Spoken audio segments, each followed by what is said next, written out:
You're listening to the Cinemental Podcast. Shall we begin? Welcome back to the Cinemental Podcast, where we discuss mental health themes from cinema, television, and popular culture.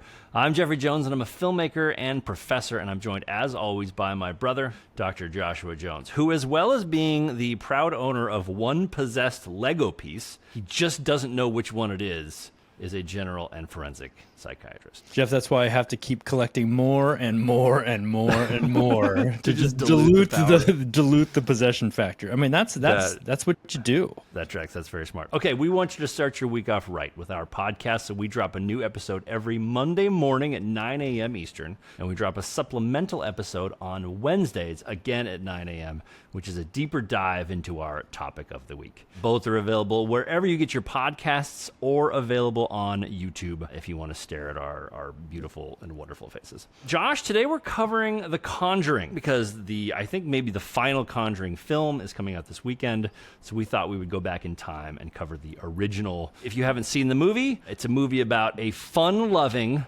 Satan-worshipping spirit who tries to sacrifice a young boy for the good of hell when clout-driven ghost hunters Ed and Lorraine Warren intervene, preventing the spirit from giving the devil the gift of a soul and trapping the spirit in their prison of Satan-loving dolls and trinkets. And that is what The Conjuring is about. Wow, that's a hell of a spin, Jeff. You have a you have a future in political spin doctoring. That is for sure. I really enjoy doing the opposite spin on films. Yeah. He's just a fun-loving, Satan-worshipping spirit. Why not? Just out having a vacation in somebody's house, Okay, so that's what the movie's about. Josh, tell us what the topics of the day are. Well, Jeff, we're going to talk about Ed and Lorraine Warren, which are two fascinating individuals, both passed on at this point. We're going to do a deeper dive into them and some questions that they raised on Wednesday. But we'll definitely talk about because this is a horror movie. We're going to talk about why do people like to be scared? What does it get us? And then we're also going to talk about why this movie spawned so many sequels and basically an entire franchise. Why was it so successful? And I'd love to hear your takes on that. Yeah, it's fascinating to me that it's like franchise on franchise on franchise. It's like there's the Conjuring movies, the Annabelle movies, and the Nun movies. And like it's spin-off after spin-off after spin-off. And I just think it's fascinating that like this has been such a world just built on this Ed and Lorraine. They have a lot of content, and we'll talk about that. It's pretty impressive. Yeah, fair enough. Josh, we do have a sponsor of the week this week. Is there a little bit of a darker side to Toys R Us? If you are tired of your home feeling safe, warm, and possibly spiritually unremarkable, introducing the Haunt-A-Friend dolls, the only collectible doll guaranteed to arrive pre-possessed by something that definitely is not your grandma. Each doll is handcrafted, lightly cursed, and comes with a certificate of authenticity signed in ketchup. They have to say that for legal purposes. It might be something else. You can choose from one of our terrifying line of companions. There's the little Annabelle-ish. She'll rock herself to sleep, and you, if you're not careful. There's Captain Spookums, the sailor doll who's been at sea since 1873 and is still damp. And our fan favorite, Betsy Boo-Hoo, crying real tears of blood. Warning, dolls may whisper at night, open doors, or file your taxes incorrectly. Side effects include night terrors, spontaneous Latin chanting, and extended stays at motels run by priests.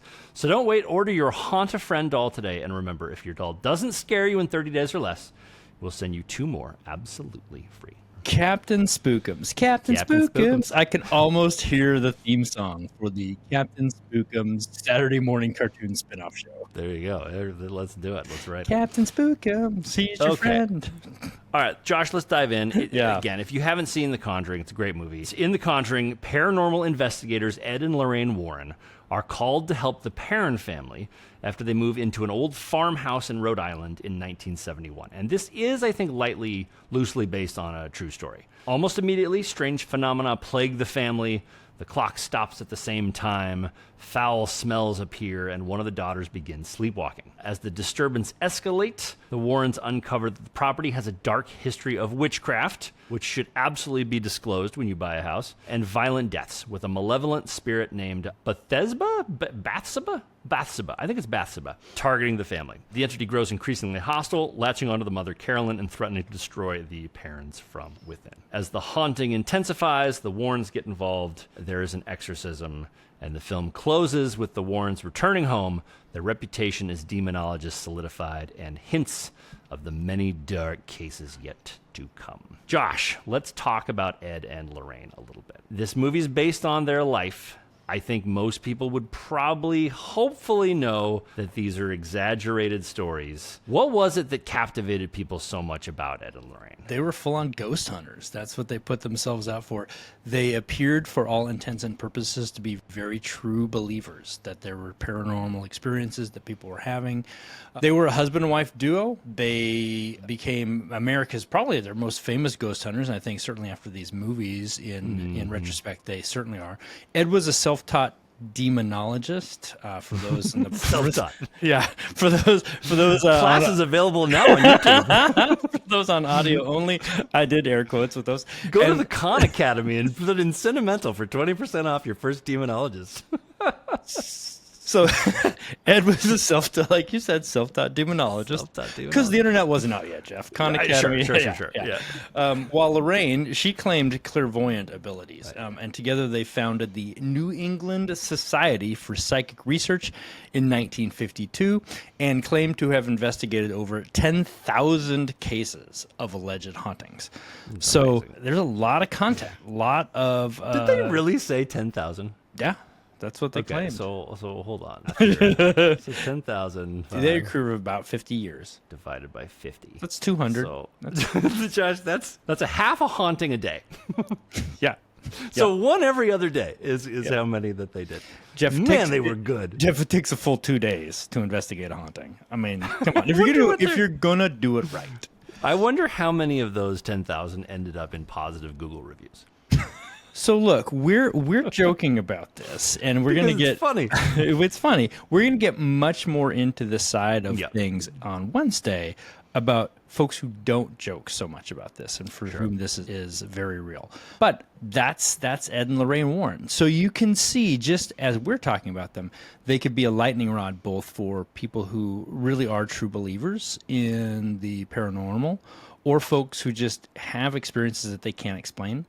But they're also a lightning rod for critics of that, and there were lots that they dealt with throughout their life. This is a fascinating part of the movie, Josh. So the movie opens when we first meet Ed and Lorraine. Ed is showing somebody his museum. And this is immediately where I'm like, what? And there's this whole museum of essentially totems or items that were part of their cases and had been possessed. And the guy was like, why don't you just burn these? And it's like, because it doesn't do anything to the spirit. You would just destroy the item. It's best to keep the genie in the bottle. Man, there is no way that I am having a museum of possessed items just in my house. There's no way, and you're never going to convince me to go in there. But that's a real thing. That museum actually exists. Which is fascinating to me. Full disclosure for our listeners and our watchers, I didn't watch The Conjuring, and it's one of the few movies that we cover that I'm just like, nope, not going to watch it. Yeah, Josh is not a horror movie fan. No. I think I've got too much of an imagination / I just dream about these things forever. So honestly, man, the fact that you're a forensic psychiatrist and you tell me I'm not watching horror films just kind of makes sense to me. You know, it just is like, yeah, all right, with things with the mind and with mental health and things unexplainable, like I get it. Anyway, so well said, but for our listeners, it's not because Josh is being lazy. He just doesn't want to watch it. I watched it. There's plenty of questions I can ask Josh about the mental health of this. Well, so the reason I bring it up, Jeff, is in the movie, what did they call the museum? Was it called the Museum of Possession? I can't remember what they called it. Okay. I'd have to look it up. Their actual name for it was the Occult Museum, and it was attached to their house. We're going to talk about a very interesting current event about that on Wednesday. And I know I keep teasing Wednesday, but I'm excited about Wednesday. Also, this episode is going to be great, so stick around for the rest of this one because we're not just phoning this one in to get to Wednesday. But as part of that scene, Josh, their daughter like walks in and they're like, "Oh, we told you not to come in here," and it's like, I just feel like I feel like the stakes are too high to not like have a lock on at the very least. Like, man, right. I'm never going in that room. Right. If the stakes are high, to be like, we told you not to play in the kitty litter. This seems like a step Right. above. Right. Exactly. And like, me watching, he like sets a totem in at some point and I'm like, that's so ridiculous. He doesn't even have it behind a glass case. And it's like, that's the ridiculous part, Jeff, as if demons couldn't, get past glass. The whole thing is lunacy, but he was a self-taught demon hunter, so he knows what he's doing. So I shouldn't disparage them. Well, Jeff, technically demonologist. So one who studies demons, not hunts them. I mean, come on, Jeff. Right. No, that's well said. Josh, one of my favorite parts about this movie is that it didn't rely heavily on jump scares. I remember seeing the trailer for this movie and being so freaked out by this game that they were playing, and it was called, Clap and Seek, I think. And the mom is blindfolded and she's listening to the claps and trying to find the claps, and we see the demon just kind of playing with her, and the demon like claps outside of the cabinet. She goes downstairs later and it like claps right behind her head. None of it is a jump scare. It's just so psychologically scary. So this movie was just really well done from a horror movie standpoint. It begs the question to me of what is the mental health advantage to scaring ourselves? And is there a mental health advantage to scaring ourselves? What is with people who like scary movies? Yeah, really good question, Jeff. So when you get scared, you have a release of a lot of neurotransmitters in the brain. Okay. You have release of cortisol, you have release of norepinephrine, a whole bunch of things I know that you're not going to care about, Jeff. Not that I don't care. Tell me what those two things do. All results in a heightened sense of anticipation, increased heart rate, some thrill. Think about when you've been scared.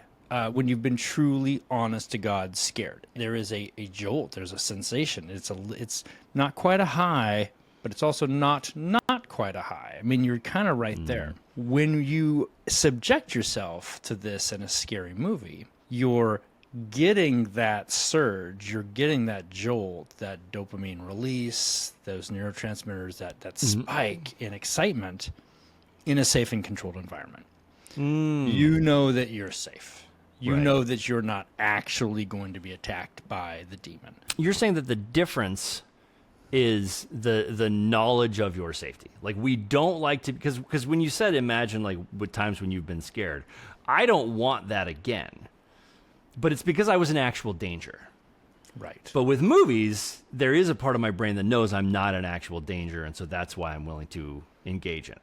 Exactly right. Exactly. That's so fascinating. And for some of us, our personalities are more aligned with that kind of thrill. And some of us aren't. Like, for instance, me, I don't want to have that kind of thrill, that kind of surge. That's not enjoyable for me. Do you think that there's any evidence that this is in some way tied to, like, our creativity and our desire to know the unknown? Because I think that, like, wandering out is scary. Wandering out into the into the woods and exploring. I mean, those things are scary, and we get a lot of, of joy out of doing scary things. So is it tied to that in a way? Is it part of the human experience? For sure. There are personality traits that people like to thrill seek. People like to explore the unknown. There's the other flip side of that type of personality trait are people who really enjoy feeling safe and don't want to venture out necessarily. And those are two different personality traits, two different personality types. I think you and I are pretty good examples of that.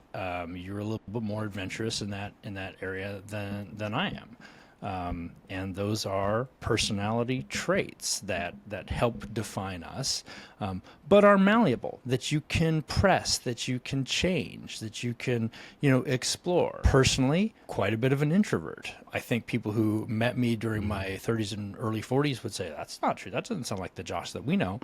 because I purposefully tried to expose myself as an extrovert and do that kind of thing for personal and professional growth reasons. You can change, you can alter, you can mold your personality most of the time, some of the time. But what's ingrained deep underneath are these personality changes, these enduring patterns of thinking, feeling, and behaving that really define how we interact with our environment. Yeah, but you do think there's something to like, you know, the more horror films you watch, the more you're going to be able to like not be scared and process them, right? For sure. I mean, you gain knowledge of how you deal with that kind of surge. This is what we call graded exposure. And is often what people use in exposure therapy to try to get themselves less activated by particular types of stimuli, whether it's a specific phobia, whether it's thoughts of trauma that they've had in the past. The same kind of thing is true with, you know, this very non-mental health, non-pathologic exposure to scary movies. People who watch scary movies a lot are pretty jaded by it, right? I mean, a jump scare is maybe going to get them some of the time. Maybe they're going to see it coming. They definitely know how their body reacts to scary movies better because they've done it so many times. What's funny, Josh, is with age and experience, I like scary movies less. And I can handle them less, and they actually scare me more now than they did as a kid. But I also think that that's because I had some really unexplainable things happen to me in this particular apartment that I lived in, and they scared the shit out of me. And I'm not saying that ghosts are real. I'm saying that things happened that scared me. And so now when I watch scary movies, like I'm not into it. And you know, people might like think that this is very wrong, but like I was watching The Conjuring and I was doing it late at night because it's the only time that I had, and it was scaring me so much that I switched it over to my phone. And I've been sleeping next to my kid because she's been having nightmares. And so I watched it. I watched it in the trundle next to her because I just needed to be next to somebody. Sure. Not that my 3-year-old was going to save me from a ghost. I just needed another person in my proximity so that I wouldn't be scared. Oh, she would save you from a ghost, though. She would knock that thing right out. Yeah. I mean, I remember back at our PG Suite house, and this is probably shortly after you were born, Jeff. We had I had a door that we kept open while I slept, and there was this demon face in the door, and it was based on some of the stickers and the sticker residue that was there, and it was very upsetting. Mom and Dad scraped that off. I mean, they scraped it down for me because I was so scared. And the face was still there. Of course it was. Yeah. Of course it was. I love that. I love it. I actually bet Mom and Dad would have believed in ghosts. Well, Dad would have said, could be. Even though they were psychologists, I bet they believed in ghosts. I don't know. I'm super curious. Well, they're dead, so let's ask their ghosts. Okay, so Jeff, we've talked about a little bit about Ed and Lorraine, and we know people like to be scared. We got lots and lots of horror movies out there. Why has The Conjuring been so successful, both as this movie and as this franchise? I've thought a lot about this because I after watching The Conjuring, I couldn't tell. I didn't quite get it at very first. And, you know, I think you would just have to ask Conjuring fans and you know, get their answer. But from the storytelling standpoint, I think the reason why this was so successful is because the priests were actually normal people. When you have like The Exorcist or you have the Pope's Exorcist, you have, you know, people who are like high up in the church. It's hard for us to relate to those people. You know, those are people who in our everyday lives are sort of like father figures. They're authority figures. So we don't necessarily relate to them. The great part about Ed and Lorraine, even though she was clairvoyant, Ed was just kind of a normal husband who was self-taught. You know, and so we were able to like connect with them, you know, more on a human level. And they really were the mom and dad demon hunters. And I think that there's something really charming about that. And look, these movies were really well made. James Wan, I think, directed the first one. He has gone on to amazing things. I think his name's Peter Safran. I might be getting his name wrong. He's a producer that has gone on to amazing things. These guys have made really good movies. So, you know, it just was a well-made film. But I think the reason it captured such imagination and such charm was the normalcy of our demon hunters. You know, and it took it into our hands. And there's a great moment at the end, Josh, that I want to actually ask you about. As the movie's going on, they became more and more sure that there's a possession going on in a haunting, they go to the church. And this is what they do. They go in, they try and figure out, is this real or not? And then if it is, they bring the church in. Well, the church was just unavailable that day. I think it was either the Sabbath or it was like, Holy Water Mondays at the local haunt. So the church was not available. And so Patrick Wilson says, I'll do it. I'll do the exorcism. And so he's not trained. He's not a priest. He's not ordained by God. He's just a normal dude who's like, I'll do it. And Lorraine's like, he can do it. He can do it. He has the power. And the reason why I thought that was so funny is because people often ask the question to men, if a plane was going down and they needed a pilot, do we think that we could land the plane? And I feel like in some ways, this was him stepping up and answering that question for all men of like, I could land this plane. I'll do the exorcism. Josh, where do you fall on that? Do you think you could land a plane? Jeff, you know me very well. I think I've shown our viewers that I'm very humble with things that I know and things that I don't know. If you ask me, can I land the plane? The answer is, of course. Right? Yeah, of course. If I had to, I would figure it out because the lives are on the line and we're all going to die. And to bring that back to the movie, if I'm at like a cabin with all of my friends and somebody gets possessed and someone's like, we need someone to do an exorcism, I would volunteer. I would give it a shot because my friend needed help, And so I don't know that it's like, oh, the machismo of men or like the overconfidence of men. I don't know that that's what it is for me. It's not that I know I have the ability. It's that I don't want my life in someone else's hands.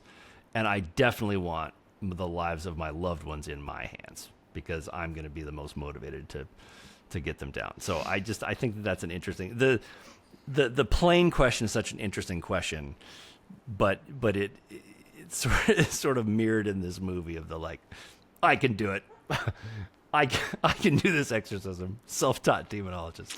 Well, I think there's there's two factors to that type of question that really play into it. One is, what's the consequences? Are you all going to die anyways? And then related to that too, can I really make it worse?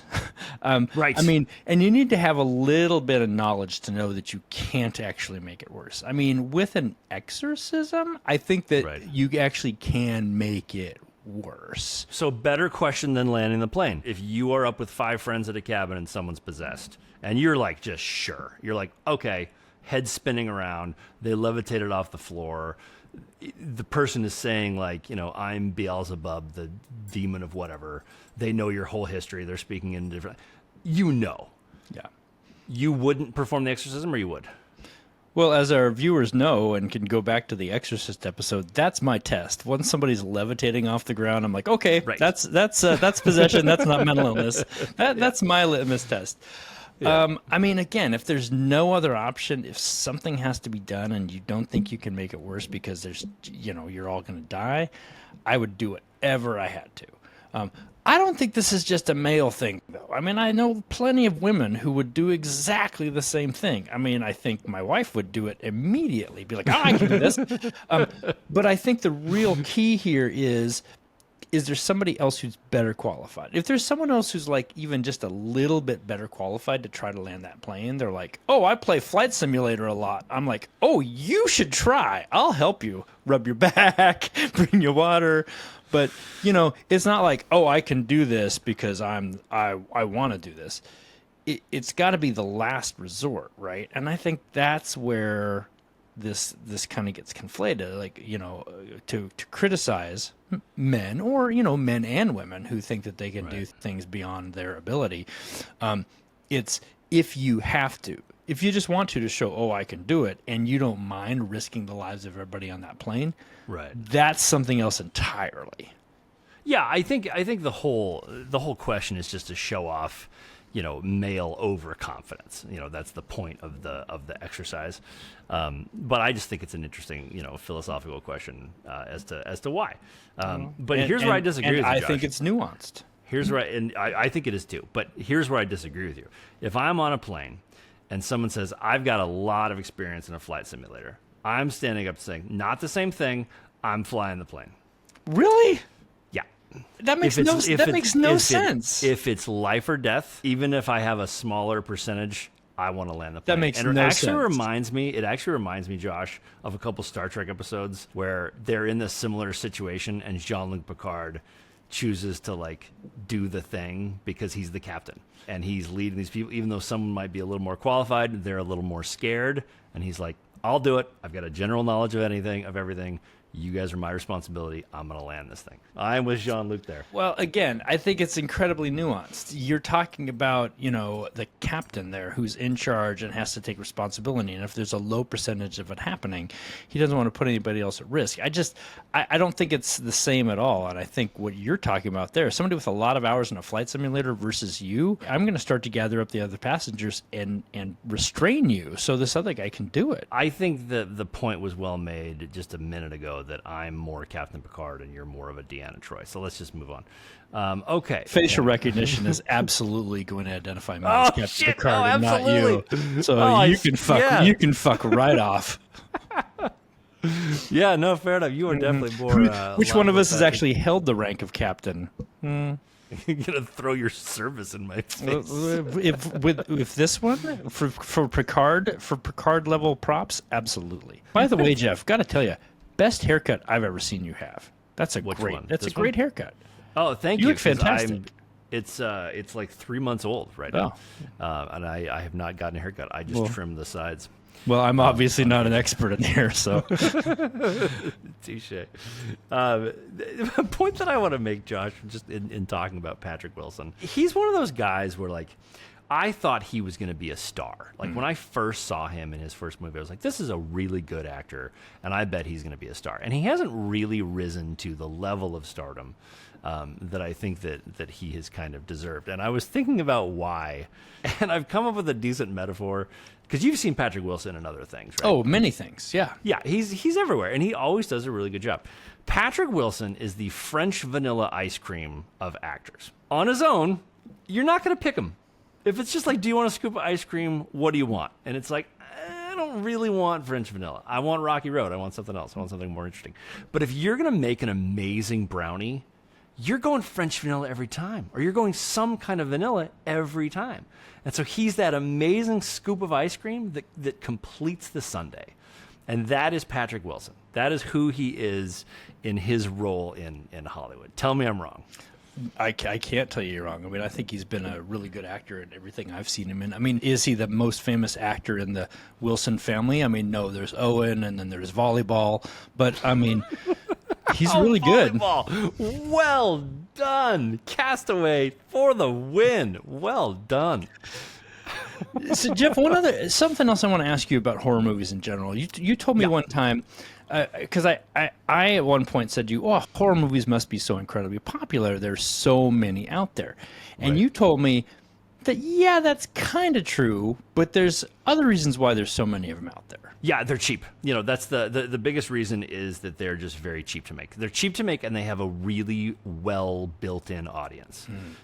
So it's easy to predict how much a horror film is going to make because the audience craves it so much. So it's less of a risky investment, and then it's also cheaper to make because all you really need is a really scary house in the woods. I just saw Until Dawn, which was made by one of my favorite filmmakers, David Sandberg. Shout out to David. His YouTube channel is called Pony Smasher. Sure, why not? You know, 2-minute. He makes 2-minute horror films with his wife. They're so scary. They're so ridiculously scary, and you can learn almost everything you need to know about like indie filmmaking from watching his channel. But he made this amazing movie, and it was just all in a cabin in the woods. You know, it's all you need. And so yeah, they're cheap, and they're a relatively low stakes investment. The other one, Josh, which I think is really interesting, because we forget that it was so ubiquitous, were Westerns. Yeah. And people thought like, oh, the Western is the thing. The Western is what has like defined American cinema, and there must be such a taste for it, blah, blah, blah. Nope, we just had a lot of land, and we didn't know what to do with it. And so it was readily available and cheap. So we had a lot of Westerns. It's not that we necessarily wanted that many Westerns. It was just as part of the decision-making, the cheapest.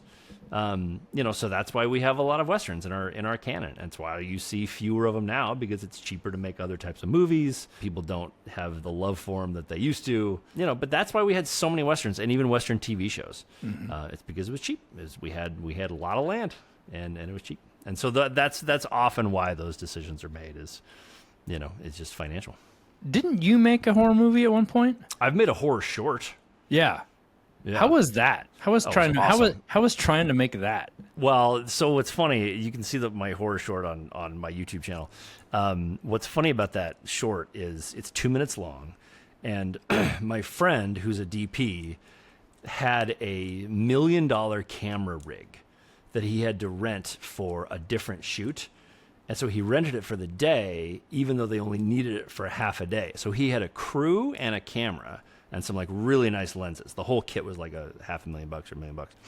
And so he called me and he's like, dude, we have to shoot something. And I was like, I don't have anything for us to shoot. Come on over. we'll figure it out. And so I was like, well, what do I have? I was like, I have a creepy hallway. I have a crib. I have a little push cart.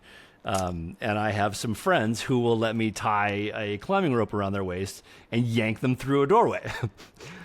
That's all you need. And so we put together a horror film, and literally we shot it in 3 hours with no script. And it's by far the most watched thing on my YouTube channel. But we thought about what's the psychology, what's a mom's ultimate fear, and it would be being attacked by a demon baby. So there we go. But I love the genre. I absolutely love the genre when it's clever. When it's unforeseen. We had a shot where the mom kind of comes back to the hallway and a push cart is just sitting right in the middle of the scary hallway, and it's not quite a jump scare, but it's psychological more than it is a jump scare.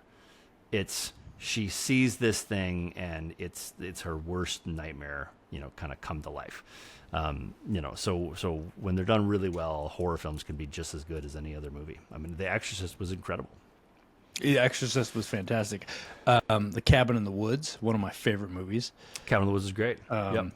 But I watched it with my daughter, and I still have nightmares. So there you go. Yeah, I still remember I was 12 years old when I saw Event Horizon with you and Dad. Yeah, and I am 45 years old now, and that movie still haunts me. Yeah. Yeah, interesting. Event Horizon is popping back up on some people's lists of must rewatch sci-fi movies. So I might give that a shot again. I mean, great cast. Well, we should cover it. Yeah. There's no reason not to cover it. I mean, it's got space travel. There's some really neat sci-fi things to talk about. We should cover it. Sam Neill, Larry Fishburne, I think. Yeah. And one of my personal favorite actors, Jason Isaacs. Yeah, let's do that. Well, we won't cover it soon because we've done a lot of horror lately, and I want to cover Rounders. I think we're going to do Rounders next week. So, Josh, my last question for you. Obviously, we're supposed to have a good time with scary movies. We're supposed to have a good time with horror films. That's what we're here for. It's entertainment. Are there warning signs, though, in terms of your personality and your relationship to scary movies or to darker themes? Yeah, I would say not generally. And people who find themselves wanting to watch scary movies shouldn't think, oh my gosh, this is a sign of mental illness or anything like that. But if you're a person who is starting to feel like you're depressed and you find yourself gravitating towards things that are not necessarily really scary but have dark themes or maybe even suicidal content or things like that, that might be a warning sign.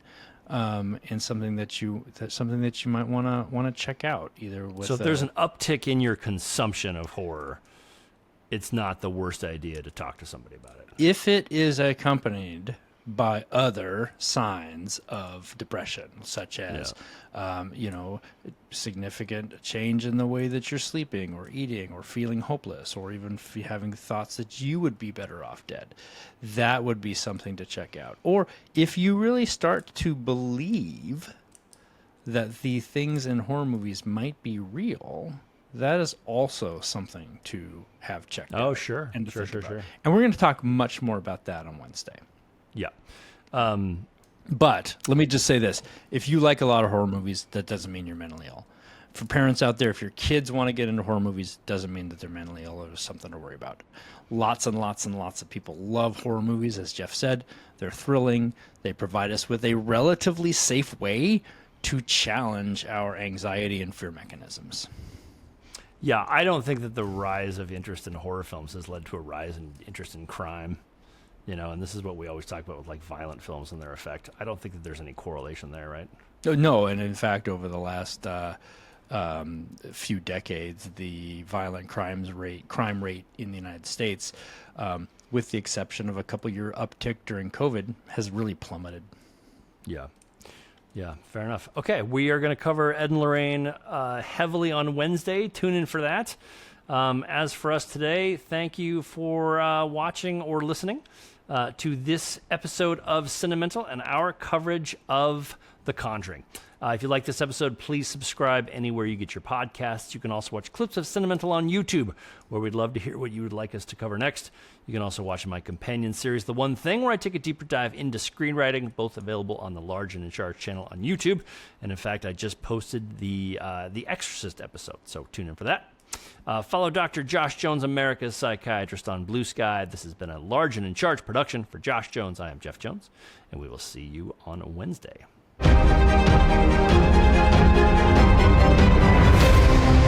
I want you to hit me as hard as you can.